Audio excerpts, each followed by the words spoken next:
ஓம் சாய்ராம், ஜெய் சாய்ராம். என் அன்பு குழந்தையே, நீ நடந்ததையே நினைத்து கவலைப்பட்டு கொண்டிருக்கிறாய். இனி உனக்கு நடப்பதெல்லாம் நல்லதாகவே நடக்கும். கவலைப்படாதே, அப்பா நான் இருக்கிறேன். நான் உன்னை ஒவ்வொரு வினாடியும் கவனித்து வருகிறேன். நீ தவறு செய்யும் போது உன் மனதில் எச்சரிக்கிறேன். ஆனால் நீ அதை பொருட்படுத்தாமல் பல முறை அதே தவறை செய்கிறாய். அது தப்பாக மாறும் பொழுது கர்மத்தை ஏற்கிறாய். தவறு செய்தால் திருத்திக் கொள்ளலாம். தப்பு செய்யும் போது தண்டனைக்கு ஆளாகிறாய். பிறகு என்னிடம் மன்றாடுகிறாய். நீ என்ன செய்வது? உன் மனம் ஆசை என்கிற மாயாவில் புகுந்து தவறு மேல் தவறு செய்கிறாய். உன் மனதை உண்மையின் பாதையில் செலுத்த தயங்குகிறாய். நீ பிறந்து மடியும் வரை வாழும் வாழ்க்கையில் உண்மை மறவாமல் வாழ்ந்தால் உனக்கு ஞானப்பாடம் கற்றுத் தருவேன். உன் பாவ சுமையை நான் சுமந்து உன்னை வழி நடத்துவேன். ஆனால் என்னை நீ நம்ப மறுக்கிறாய். என்னிடம் இருக்கும் சக்தியை அறியாமல் நீ தவிக்கிறாய். உன் பாவங்களை குறைத்து உன்னை நல்வழியில் நடத்தி செல்ல என்னை போல் ஒருவர் கிடைப்பது சுலபமல்ல. நான் உனக்காகவே பல மனித உறவில் அவதரித்து உன்னை கண்காணித்து வருகிறேன். நீ அதை உணர்ந்து கொள். ஆனால் நீ மெத்தன போக்கில் இருக்கிறாய். நன்றாக புரிந்து கொள். உன்னோடு எந்த பொருளும் செல்வமும் வரப்போவதில்லை என்று. நீ செய்த பாவ புண்ணியங்கள் மட்டுமே உன்னை தொடரும். இன்றே அறிந்து நட. ஒரு உண்மையான பாதையை தேர்ந்தெடுத்து விடு. இறையை தேடி அலையாதே. நான் உனக்கு அதை அறிய வைப்பேன். உன்னுள் உறைந்து இருக்கும் இறைமையை நான் உனக்கு உணர்த்துவேன். பொறுமையுடன் இரு. சத்திய தர்மத்தை மீறி நடக்காதே. நான் என்றும் உன் அருகிலேயே இருக்கிறேன். உன்னை இதயத்தில் சுமந்து காப்பேன். அனைத்தையும் அறிந்த ஆண்டவனுக்கு உனது மன கஷ்டம் தெரியாமல் இருக்குமா? அனைத்தும் விரைவில் சரியாகும் என்ற நம்பிக்கையோடு இரு. விரைவில் மாறும். ஆடம்பரங்களையும் வெளி தோற்றத்தையும் நான் பொருட்படுத்துவதே இல்லை. எவனொருவன் உள் மனதில் சாயி சாயி என்று சொல்லி வருகிறானோ அவனே உண்மையான பக்தன். அவனிடமே நான் வசிக்கிறேன். மனதில் இருக்கட்டும் மகிழ்ச்சி. மகிழ்ச்சி அமைதியை தேடி பலரும் வெளியே அலைந்து கொண்டிருக்கிறார்கள். உலகில் பிறந்த எல்லோருமே மகிழ்ச்சியாக வாழ வேண்டும் என்றுதான் விரும்புகிறார்கள். மனிதன் பொருட்களில், பணத்தில், பதவியில், பட்டத்தில் என்று பல வகைகளில் மகிழ்ச்சியை தேடி அலைகின்றான். இதில் கிடைத்து விடாதா, அதில் கிடைத்து விடாதா என்ற ஏக்கத்தோடும் ஆதங்கத்தோடும் இங்கும் அங்கும் அலைகின்றான். இறுதியில் அவனுக்கு கிடைப்பது ஏமாற்றமே. மகிழ்ச்சி என்பது வெளியே விலை கொடுத்து வாங்கக்கூடிய பொருளோ இடமோ அல்ல. நம்மிடையே மகிழ்ச்சி இருந்து கொண்டே தான் இருக்கிறது. அதை நாம் முறையாக கையாள்கிறோமா என்பதுதான் முக்கியமான கேள்வி. அப்படி இருந்தால் எல்லோரிடமும் புன்முறுவல் செய்து கொண்டிருப்போம். ஏதோ ஒன்றை இழந்தது போல நமக்கு நாமே பேசி மன உளைச்சலுடன் இருப்பதை பலரின் வாழ்வில் காண முடிகிறது. குடும்ப பாரம், அலுவலகத்தில் கூடுதல் பணி, யாராவது ஒருவர் நம்மை பற்றி தவறாக பேசிவிட்டால் அவர் மீது தொடர் கோபம் என்று மனதில் போட்டு குப்பையை தொட்டியாக வைத்திருக்கிறோம். குப்பை தொட்டியில் குப்பை அகற்றாமல் வைக்கப்பட்டு இருந்தால் என்னவாகும்? துர்நாற்றம் ஏற்பட்டு விடும் அல்லவா? அதுபோல்தான் நம் மனமும். மனம் எப்போதும் மகிழ்ச்சியை தான் எதிர்பார்க்கிறது. ஒருவர் உங்களை பாராட்டினாலும் குறை சொன்னாலும் ஒரே மாதிரியாக எடுத்துக்கொள்ளுங்கள். பாராட்டும் போது பறப்பதும் குறை சொல்லும் போது சோர்வதும் என இருந்தாலும் நம்முடைய வளர்ச்சி வேகத்தடையாய் ஆங்காங்கே நிற்கும். யார் என்ன சொன்னால் என்ன? உங்களை பற்றி உங்களுக்கு தெரியும். அடுத்தவர்களை பற்றி நீங்கள் புறம் பேசி இருந்தால் உங்கள் மனமே உங்களை தண்டித்துவிடும். அதற்கு தயவு செய்து இடம் கொடுத்து விடாதீர்கள். வீட்டுக்கு சென்றவுடன் செருப்பை கழற்றி வைப்பது போல் சுமந்து கொண்டு இருக்கும் பாரத்தையும் வாசலிலேயே இறக்கி வைத்து விடுங்கள். அடுத்தவர் பற்றி உங்களிடம் யாராவது குறை கூற வந்தால் அதை தவிர்த்து விடுங்கள். ஒவ்வொருவருக்கும் உள்ளும் சாதிக்கும் ஆற்றல் ஏராளமாக உள்ளது. இதை கண்டுபிடித்து அதன் வழியில் பயணிக்கும் போது இன்று கிடைக்காவிட்டாலும் என்றாவது ஒரு நாள் வெற்றி கிடைத்தே தீரும். ஏனென்றால் உண்மையான உழைப்புக்கு என்றும் தோல்வியே கிடையாது. வரலாறு கற்றுக் கொடுக்கும் பாடம் இதுதான். எப்போதும் நீங்கள் மகிழ்ச்சியாக இருந்தால் எல்லோருக்கும் உங்களை பிடிக்கும். நண்பர்களே, மகிழ்ச்சி ஒவ்வொரு மனிதனின் கையிலும் உள்ளது. இதை உண்மையை மனிதன் எப்போது உணர்ந்து கொள்கின்றானோ அப்போது அவன் மகிழ்ச்சியாக வாழ்கிறான். அப்போது அவனது மகிழ்ச்சியை அவனிடமிருந்து யாரும் எடுத்துக்கொள்ள முடியாது. மகிழ்ச்சி வேறு எங்கும் இல்லை, நம்மிடத்தில் தான் இருக்கிறது. உறவுகள் தூக்கி எறிந்தால் வருந்தாதே, வாழ்ந்து காட்டு. உன்னை தேடி வரும் அளவுக்கு பாபாவையே நினைத்து கொண்டிருங்கள். புலன் அனைத்தும் மனமும் எப்போதும் இறைவனது வழிபாட்டிற்கே உரித்தாகப்படட்டும். வேறு எவ்வித பொருட்களிலும் எவ்வித கவர்ச்சியும் வேண்டாம். உடல், செல்வம், வீடு முதலிய வேறு எதை பற்றியும் மனது அலைந்து திரியாமல் எப்போதும் என்னை நினைத்து கொண்டிருப்பதிலேயே மனதை வளையமாக்குங்கள். அப்போது அது அமைதியாகவும் அடக்கமாகவும் கவலையற்றும் இருக்கும். நீ மகிழ்ச்சியாக இருப்பதை பார்ப்பதற்கே நான் உன்னுடன் எப்போதும் இருக்க விரும்புகிறேன். எப்பொழுதும் உன்னை கைவிட மாட்டேன். உன் எண்ணங்கள் அனைத்தும் நிச்சயம் நிறைவேறும். அதற்கு அப்பா தினமும் உனக்கு உதவி புரிவேன். உனக்கு இன்னும் சில விஷயங்கள் புரியவில்லை. நீ மலை போல நினைத்திருக்கும் பிரச்சனைகள் அனைத்தையும் ஏற்கனவே தீர்த்து விட்டேன். எத்தனை முறை சொன்னாலும் நீ அந்த பயத்தில் இருப்பதால் தீர்ந்த பிரச்சனையை தீர வேண்டும் என தொடர்ந்து வேண்டிக் கொண்டிருக்கிறாய். பிரச்சனை என்று வந்துவிட்டால் ஒரே அடியாக பயந்து விடுகிறாய். இதை இப்போதே விட்டுவிடு. இனி வரப்போவதெல்லாம் உனக்கு வசந்த காலங்கள் மட்டுமே. வாழ்வில் எதையெல்லாம் நீ நிரந்தரம் என நினைத்து கொண்டிருந்தாயோ அவை நிதர்சனம் இல்லாத பொய்கள் என்பதை புரிந்து கொள்ளவே சோதனைகள் தரப்பட்டன. யாரை நம்பி நீ உன்னுடைய உடைமைகளை கொடுத்தாயோ அவர்கள் உண்மை இல்லாதவர்கள் என்பதை உணர்த்தவே பிரச்சனையில் உன்னை சிக்க வைத்தேன். யாரை எதிர்பார்த்திருந்தாயோ அவர்கள் உனக்கு நன்மை இல்லை என உணர்த்தவே அவர்களின் சுயரூபத்தை உனக்கு வெளிப்படுத்தினேன். ஆனால் நீயோ வெகுளியாக இருந்து விட்டாய். உனது அன்பு குணத்தை, அப்பாவித்தனத்தை அவர்கள் பயன்படுத்தி கொண்டார்கள். பொருளையும் நம்பிக்கையும் நீ இழந்து விட்டாய். அவமானமும் பட்டாய். அந்த கெட்ட காலங்களை நினைத்து பார்க்க வேண்டாம். அந்த காலங்கள் மாறிவிட்டன. இனி வருவதெல்லாம் வசந்த காலங்களே. சோர்ந்து போயிருந்த உன்னை தேற்றி இதோ நான் உனது வலது கையை பிடித்து தூக்கி நிறுத்தினேன். நான் உன்னை தாங்கிக் கொண்டிருக்கிறேன் என்பதை உணர்த்துவதற்காக பல முறை உன் கோரிக்கைகளை நிறைவேற்றி தந்தேன். கஷ்டமான நேரங்களிலெல்லாம் உன் உடன் இருந்து உன்னை காப்பாற்றினேன். நீ அழைத்த நேரத்திலெல்லாம் உனக்கு பதில் குரல் கொடுத்தேன். இதையெல்லாம் நான் எதற்காக செய்தேன்? நீ எப்போதும் ஆனந்தமாக இருக்க வேண்டும் என்பதற்காகவே செய்தேன். ஆனந்தம் மன மகிழ்ச்சியாக இருக்கும்போது அல்லவா வருகிறது? மன மகிழ்ச்சி எப்போது வருகிறது? உன் கோரிக்கைகள் அனைத்தும் நிறைவேறிய பிறகுதானே வருகிறது. நீயோ நான் முடித்துவிட்ட பிரச்சனைகளை இன்னும் முடியவில்லை என தவறுதலாக புரிந்து கொண்டு துக்கத்தில் இருக்கிறாய். கர்ம வினைகள் தொலைந்தன என அதை தூக்கி உன் மனதிலிருந்து எரிந்துவிடு. மனிதனாக பிறந்தால் எல்லாவற்றையும் அனுபவித்துத்தான் தீர வேண்டியிருக்கிறது. நீ ஆனந்தமாக இருக்கும்போது உனக்குள் தைரியம் பிறக்கும், தன்னம்பிக்கை பிறக்கும், எதையும் சாதிக்கலாம் என்ற உற்சாகம் பிறக்கும். உன் வேண்டுதல் எல்லாம் பலிக்கும். உனக்கு எல்லா சூழ்நிலைகளிலும் துணை நிற்பேன். என் வார்த்தைகள் மீது நம்பிக்கை வைத்து செயல்படு. எண்ணங்கள் என்ற வலையில் எல்லோரும் சிக்கிக்கொள்வது இயல்புதான்.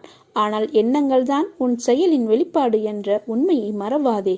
உன் எண்ணங்கள் நேர்மறையிலே கொண்டு வா, எல்லாம் சரியாகும். எதிர்மறையை தகர்த்து விடு. உன் வாழ்க்கைக்கு நான் பொறுப்பு.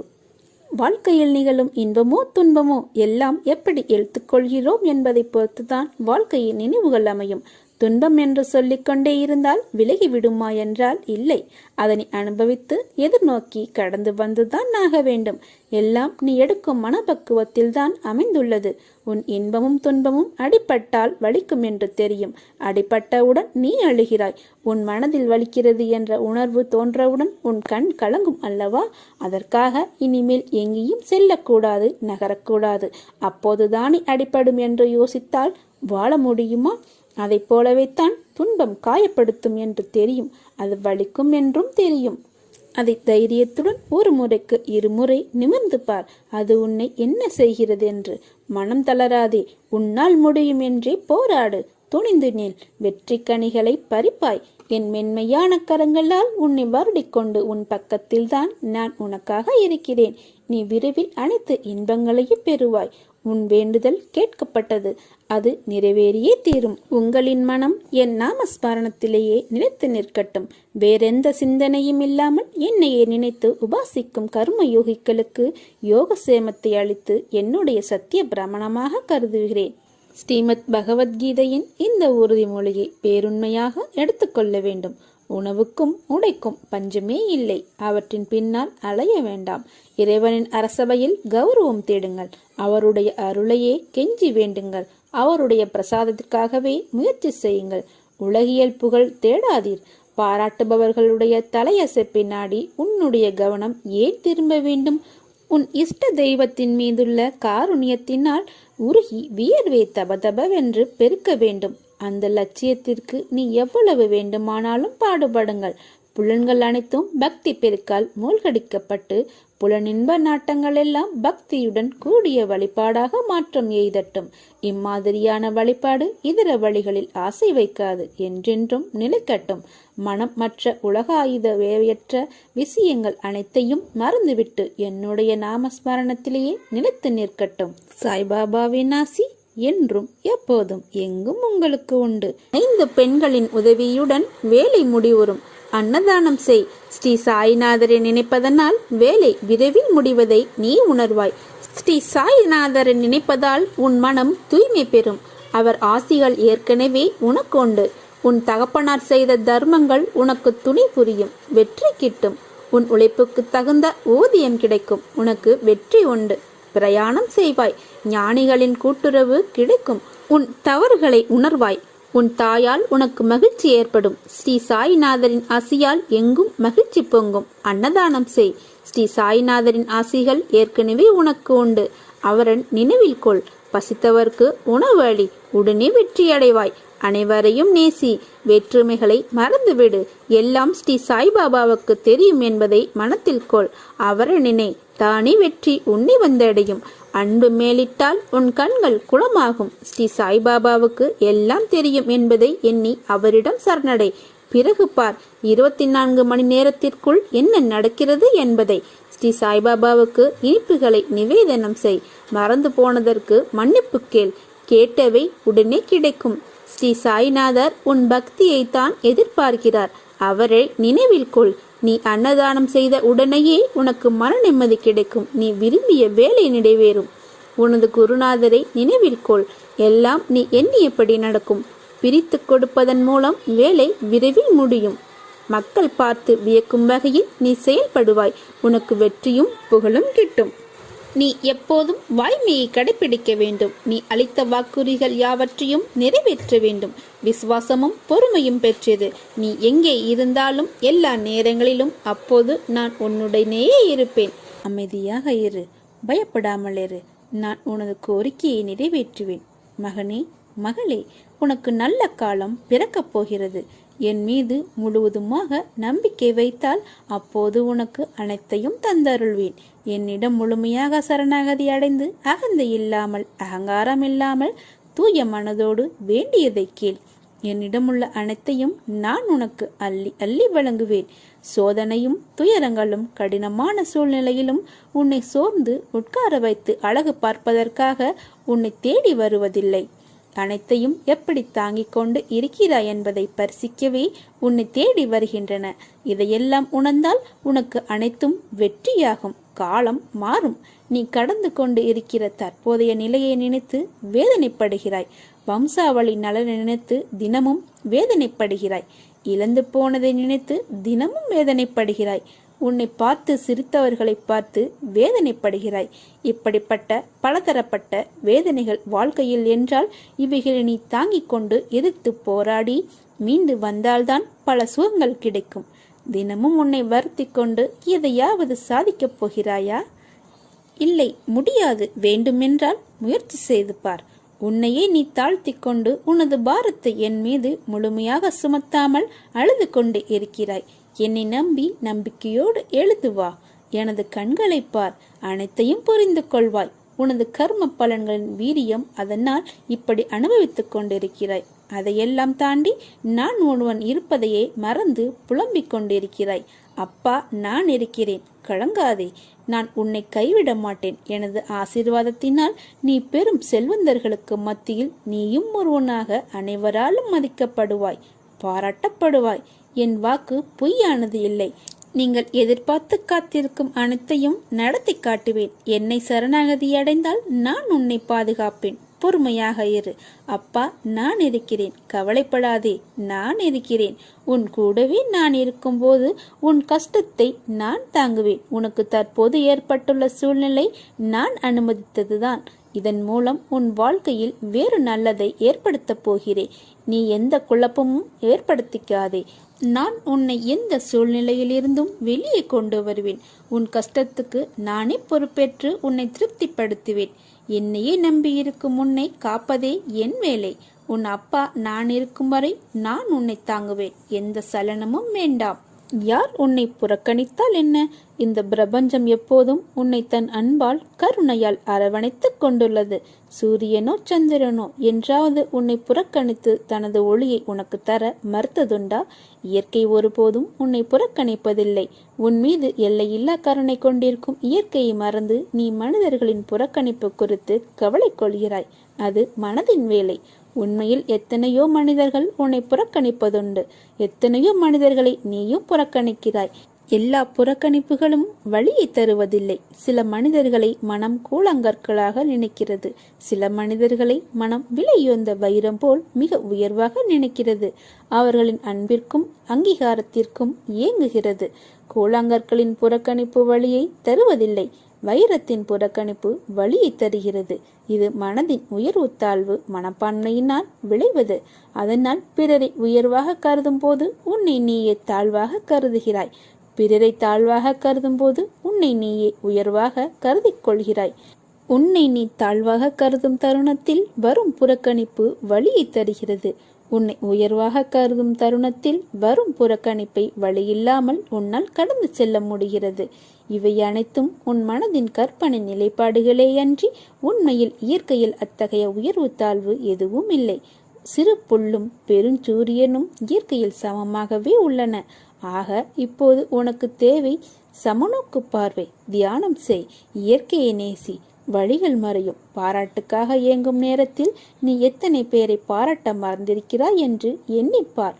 இது இயல்பே என எண்ணு. வேகமாக சென்று கொண்டிருக்கும் போது பார்க்கும் இயற்கை அழகை நின்று பார்க்க நேரம் இருப்பதில்லை. அதற்காக இயற்கை தம் அழகை குறைத்துக் கொள்வதில்லை. அது இயல்பாய் இருக்கிறது. அதுபோல் இயல்பாய் கடமையை செய். எல்லாம் மாறும். உன் மனம் மாறினாள். நீ எப்போதும் வாய்மையை கடைபிடிக்க வேண்டும். நீ அளித்த வாக்குறுதிகள் யாவற்றையும் நிறைவேற்ற வேண்டும். எத்தனை விஷயங்களை அதற்குள் புதைத்து கொண்டு நானும் சந்தோஷமாக இருக்கிறேன் என்று வெளியில் சிரித்த முகத்துடன் காட்சி கொடுக்க எவ்வளவு பிரயத்தனம் செய்கிறாய் என்பதை நான் மட்டுமே அறிவேன். என்னிடம் வந்து உட்கார். உன் மனக்குமரல்களை எல்லாம் என்னிடம் மட்டுமே. நான் சொல்வது புரிகிறதல்லவா? என்னிடம் மட்டுமே கொட்டு. உன் தாய் தந்தையாக நான் இருக்கும்போது நீ இப்படி சோர்ந்து போகக்கூடாது. நீ இந்த துவாரகமாயின் தாயின் குழந்தை. உன்னை என் இதயத்தில் வைத்து பாதுகாத்து கொண்டிருக்கிறேன். உன் ஒவ்வொரு வார்த்தையின் பொருளையும் என்னால் மட்டுமே புரிந்து கொள்ள முடியும். ஏனென்றால் நான் உன் தாய். தாயை தவிர தன் குழந்தையின் அசைவை யாராலும் உணர்ந்து கொள்ள முடியாது. எப்போதும் போல் என் நாமத்தை உச்சரித்துக் கொண்டு நிம்மதியாக இரு. நான் இருக்கிறேன் உனக்கு. என் வார்த்தைகள் மீது நம்பிக்கை வை. உன் வீட்டில் நான் இருக்கிறேன் உனக்கு துணையாக. இனி வரும் நாளெல்லாம் உனக்கு ஜெயமே.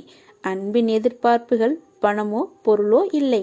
பாசத்துடன் ஒரு பார்வை, அக்கறையுடன் ஒரு வார்த்தை, அவ்வளவுதான். பாபா உன்னுடன் ஏதாவது ஒரு ரூபத்தில் நிச்சயமாக துணை இருப்பார். உலகத்தில் இயங்கும் அனைத்தும் எனது கட்டளைப்படி இயங்கு வருகிறது. காற்று, நீர், நிலம், நெருப்பு, ஆகாயம், ஜீவராசிகள் இப்படி அனைத்தும் எனது விடியலுக்காகவும் அசைவுகளுக்காகவும் தினமும் எனக்காக காத்து கொண்டிருக்கிறது. நான் அசையாமல் போனால் என்னவாகும்? சற்று நினைத்துப்பார். எனக்கு அழிவே கிடையாது. நான் உனக்காகவே அவதரித்தவேன். உனக்காக உன் கர்மா பலன்கள் விலக இன்றும் ஒரு நாளும் தவறாமல் தினமும் பிச்சை எடுத்து கொண்டிருக்கிறேன். உன் கஷ்டங்களையும் தேவைகளையும் எனது காலடியில் விட்டுவிடு. என்னை சரணாகதி அடைந்தால் நான் உன்னை பாதுகாப்பேன். எதையும் நெருங்க விட மாட்டேன்.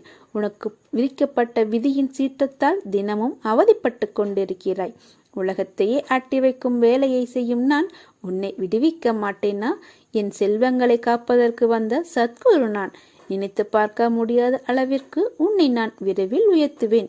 என்னுடைய நேரடி பாதுகாப்பில் இருக்கிறாய். எனது பாதுகாப்பு மிகவும் வலிமை வாய்ந்த கவசமாகும். காத்திரு, கலங்காதே, நான் இருக்கிறேன். நீ கஷ்டப்பட்டது போதும். அனைத்தும் சரியாக போகிறது. தைரியமாக இரு. தைரியத்தை இழக்காதே. நான் இருக்கிறேன். எதுவும் நடக்காது. மனிதர்கள் உனக்கு எல்லா வழிகளையும் மூடினாலும் சாய் உனக்கென்று புதிய வாசல்களை திறப்பார். சோதனை காலம் வரும்போது நீ பயப்படாதே, கலங்காதே. தந்தை தன் பிள்ளைகளை கண்டித்து நடத்துவதைப் போல இறைவனான நானும் நான் நேசிக்கிறவர்களை கடிந்து கொண்டு நடக்கிறேன். இதை புரிந்து கொண்டு நடக்கும்போது நான் உன்னை பொறுப்பெடுத்துக் கொள்வேன். எதற்கும் பயப்படாதேரு. நான் உன்னோடு இருக்கிறேன். நான் உனக்கு ஜெயம் தருவேன். கஷ்டம் வந்தால் துவண்டு போகாதே. அது உன் பூர்வ ஜென்ம கர்மா. இன்பத்தை எவ்வாறு சந்தோஷமாக ஏற்கின்றாயோ அதை போல கஷ்டத்தையும் மகிழ்ச்சியுடன் ஏற்று என் மீது போட்டுவிடு. நான் பார்த்து கொள்கிறேன். கவலைப்படாதே. சோதனையை தருகிற நான் அதை தாங்கும் சக்தியையும் தருவேன். உனக்கு பின் இருப்பது நான். உன்னை கைவிட மாட்டேன். நீ தைரியத்தோடு நின்று போராடு. உனக்கு பக்கபலமாக நான் இருப்பேன். குழந்தையே, நீ பட்ட கஷ்டங்கள் மறையும் நேரம் நெருங்கிவிட்டது. நீ ஓடி ஒளிந்தது போதும். உன் கஷ்டங்கள் அனைத்தும் என் தூணியில் விட்டு பொசுக்கிவிட்டேன். உங்களின் புத்திசாலித்தனத்தை எல்லாம் விட்டு விடுங்கள். பாபா தனது பக்தர்களுக்கு எந்த ஆசனத்தையும் மூச்சு விடுதலையையும் அல்லது எந்த சடங்குகளையும் பரிந்துரைக்கவில்லை, அல்லது அவர்கள் காதுகளில் அவர் மந்திரத்தை ஊதவில்லை. பாபா சொன்னார், உங்கள் புத்திசாலித்தனத்தை விட்டுவிட்டு எப்போதும் சாய் சாய் என்று நினைவில் கொள்ளுங்கள் என்று. நீங்கள் அதை செய்தால் உங்கள் காலப்போக்கில் அனைத்து கர்மாக்களும் நீங்கி நீங்கள் விடுதலையின் படியில் காலை வைத்து விடுவீர்கள். விடியும் ஒவ்வொரு பொழுதையும் சாதாரண நாளாக நினைக்காமல் நம் இலக்கை அடைய இறைவன் இன்றும் ஒரு வாய்ப்பை கொடுத்திருக்கிறார் என்பதை மட்டும் நினைவில் கொள்ளுங்கள். உன் கூடவே நான் இருக்கும்போது உன் கஷ்டத்தை நான் தாங்குவேன். உனக்கு தற்போது ஏற்பட்டுள்ள சூழ்நிலை நான் அனுமதித்தது. இதன் மூலம் உன் வாழ்க்கையில் வேறு நல்லதை ஏற்படுத்தப் போகிறேன். நீ எந்த குழப்பமும் ஏற்படுத்தி கொள்ளாதே. நான் உன்னை எந்த சூழ்நிலையில் இருந்தும் வெளியே கொண்டு வருவேன். உன் கஷ்டத்துக்கு நானே பொறுப்பேற்று உன்னை திருப்திப்படுத்துவேன். என்னையே நம்பியிருக்கும் உன்னை காப்பது என் வேலை. உன் அப்பா நான் இருக்கும் வரை உன்னை நான் தாங்குவேன். எல்லாம் நல்லதே நடக்கும்.